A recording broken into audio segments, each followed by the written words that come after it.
The Galactic Empire's elite forces, known as the Tyrant Vanguard, were a symbol of power and fear across the galaxy. Known for crushing rebellions and annexing civilizations with ease, they prided themselves on unparalleled efficiency. Their training academies were renowned, producing soldiers who were the epitome of discipline and strength, at least in their own minds. When humanity joined the galactic stage, the Empire was quick to belittle Earth's military capabilities. To them, human military academies were laughably quaint, with outdated drills and tactics barely worthy of a backwater species.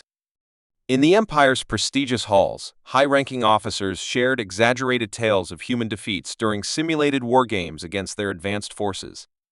Stories of human clumsiness and lack of strategic thinking fueled the arrogance of the Vanguard, reinforcing their belief in human inferiority. General Kahlor, the commanding officer of the Tyrant Vanguard, embodied this disdain. A towering alien with icy reptilian features, he was notorious for his ruthless strategies and unshakable confidence. Humans, he often said, are ill-equipped to stand against us. Their so-called training is no match for our perfection. Kahlor saw Earth not as a threat, but as an example of mediocrity. However, on the distant border planet of Ais Prime, his assumptions would soon be put to the test. Ais Prime, a contested planet on the fringe of Imperial control, became the latest target of the Empire's expansion. Intelligence hinted at a small human presence resisting their rule, though it was dismissed as an insignificant nuisance.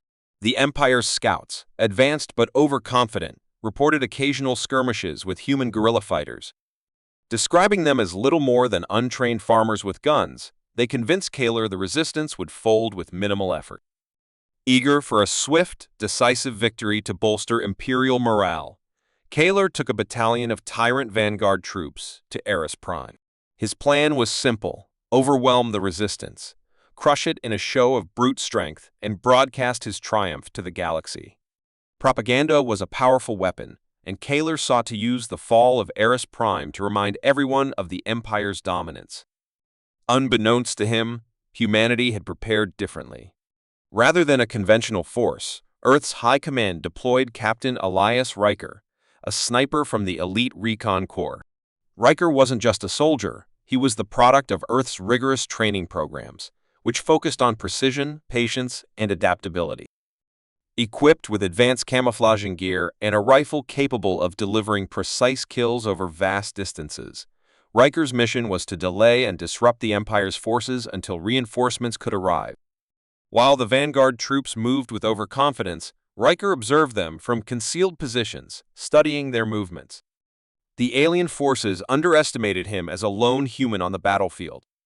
Riker, however, intended to redefine the Empire's understanding of human military capability. As the Tyrant Vanguard descended on Ais Prime, their presence was overwhelming.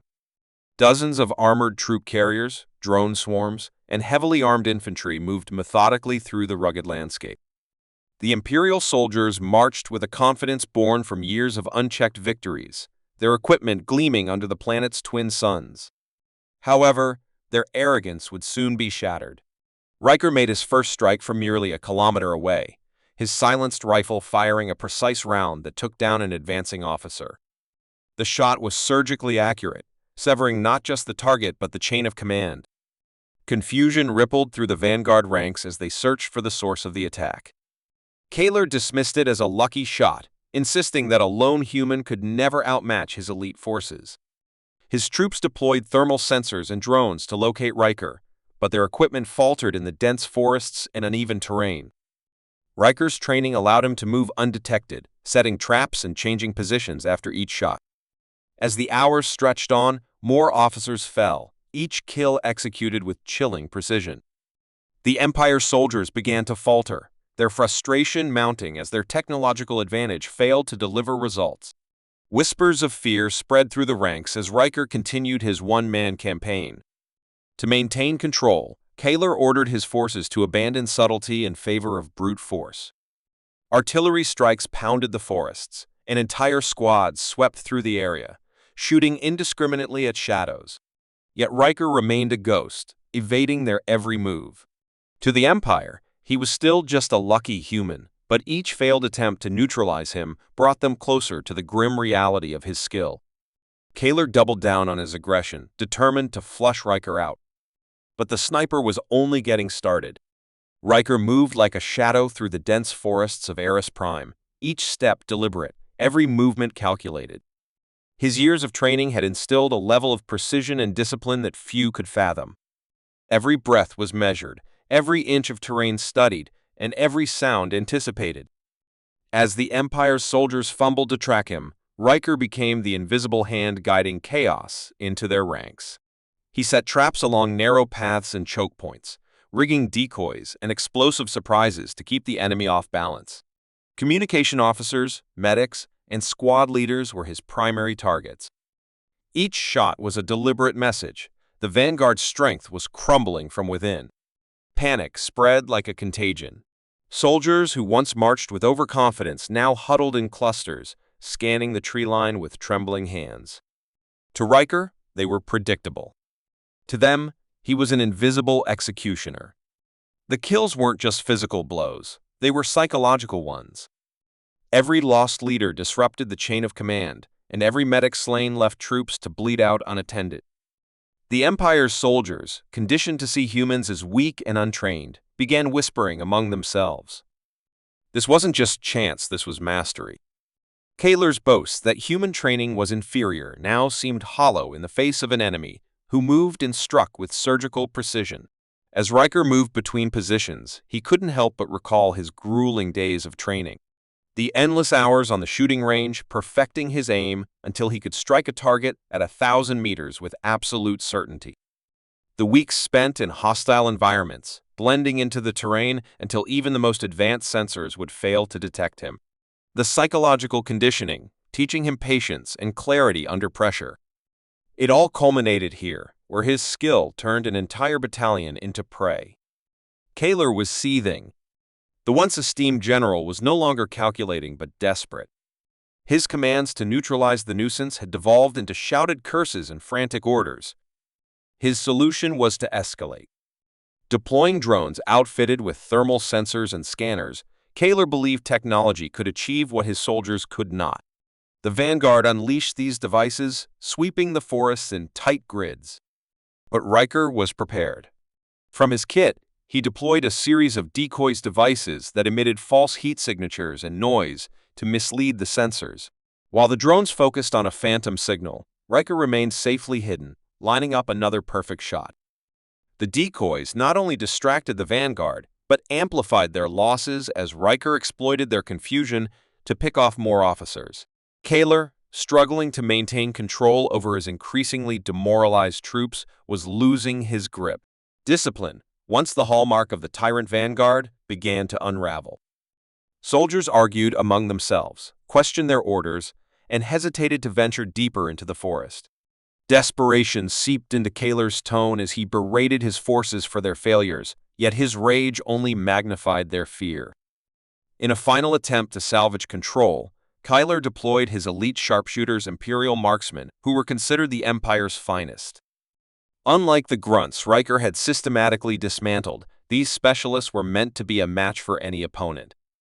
Equipped with advanced weaponry and trained in counter-sniper techniques, they spread out, determined to corner Riker and neutralize the human nuisance. Riker's duel with the Empire's top sharpshooter was a battle of wits and endurance. His opponent moved cautiously, using terrain and cover as skillfully as Riker himself.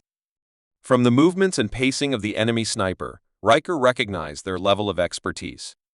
But while the sharpshooter relied on technology and brute precision, Riker relied on instincts honed over years of relentless training.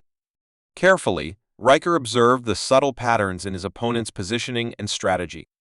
He noted slight gaps in their timing and identified the locations where they were most likely to move next. Using this information, he set his trap. Riker deliberately revealed himself briefly, enough to bait his opponent into taking a shot. As the shot rang out and revealed the enemy's position, Riker acted with lightning speed. With one perfectly aimed round, Riker struck his target. The Empire's elite sniper crumpled, their confidence shattered along with their body. The silence that followed was deafening, broken only by the muted murmurs of the remaining soldiers, who now doubted even their best could prevail. From his vantage point, Kaler watched the defeat unfold. The loss of his finest marksman forced him to confront a bitter truth. For all their arrogance and technological superiority, the tyrant vanguard had underestimated humanity in the worst possible way. Kaler's confidence in the Empire's invincibility began to falter, replaced by a creeping realization that the humans they had mocked might be far more dangerous than anyone in the galaxy had ever imagined. The once feared tyrant vanguard crumbled under the relentless pressure of Captain Riker's precision. Soldiers whispered frantically about the ghost in the forest, their minds filling the silence with imagined horrors. Every misstep seemed designed to play into his invisible grasp, and every shadow held the threat of another deadly shot. To the shaken troops, Riker was no longer just a soldier. He was a nightmare that could see through the darkness and strike without warning. Kaler, desperate to maintain order, screamed orders into his communicator, demanding his troops hold their ground. But his voice no longer inspired confidence. It only underscored the rising panic. Small groups of soldiers began to disobey, retreating from their posts or hiding in clusters, unwilling to venture into Riker's territory. Their once pristine lines dissolved into chaos as paranoia spread like wildfire. Seizing on their disarray, Riker targeted the Vanguard's remaining supply lines. Using carefully timed strikes, he destroyed ammunition caches and sabotaged food and water supplies. The soldiers who remained loyal to Kaler found themselves isolated, unable to mount any form of counteroffensive. Leaders who dared to step forward and rally their troops became Riker's next targets, their removal ensuring the utter fragmentation of command. As discipline broke apart entirely, Riker's sights settled on Kaler himself. The general's command center, nestled in the heart of a heavily fortified sector, became the sniper's ultimate objective. With no organized forces left to shield him, Kaler's elaborate defenses were little more than obstacles to Riker's surgical approach. He crept through the layers of sentries and automated turrets, dismantling them one by one, relying on his knowledge of stealth and misdirection to avoid detection. It was methodical, precise, inevitable. Kaler paced within his bunker, his confidence now replaced by frantic anxiety. The air was heavy with defeat, and the general felt the crushing weight of responsibility as the Empire's once proud forces lay in ruins. His thoughts were interrupted by the muffled crack of a distant gunshot. One of his bodyguards dropped instantly, their lifeless form slumping to the floor.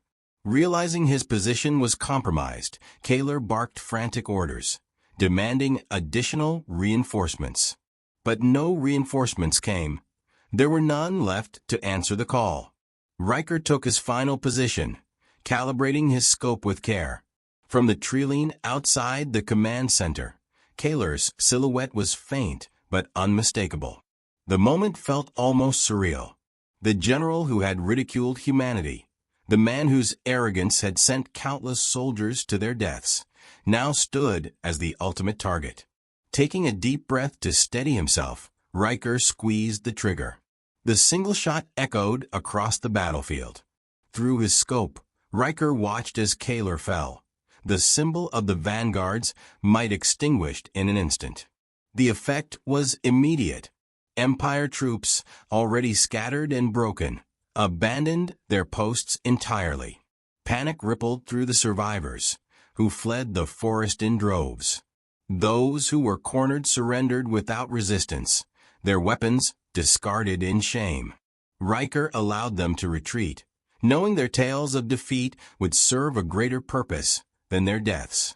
As Earth's reinforcements swept across Ais Prime, Riker's mission drew to a close. Extracted by his team, he received quiet nods of respect and gratitude from his fellow soldiers. The Vanguard's collapse had paved the way for victory on the contested planet, but more importantly, it had sent a clear message to the galaxy. News of the events on Ais Prime spread rapidly. Surviving Empire soldiers spoke in hushed tones about the lone human who had dismantled their forces with nothing but discipline and precision. Fear replaced ridicule among the other galactic powers as they reconsidered their assumptions about Earth's military capabilities. What was once dismissed as inferior training was now respected as a lethal art. Humanity's rise was no longer a question of possibility.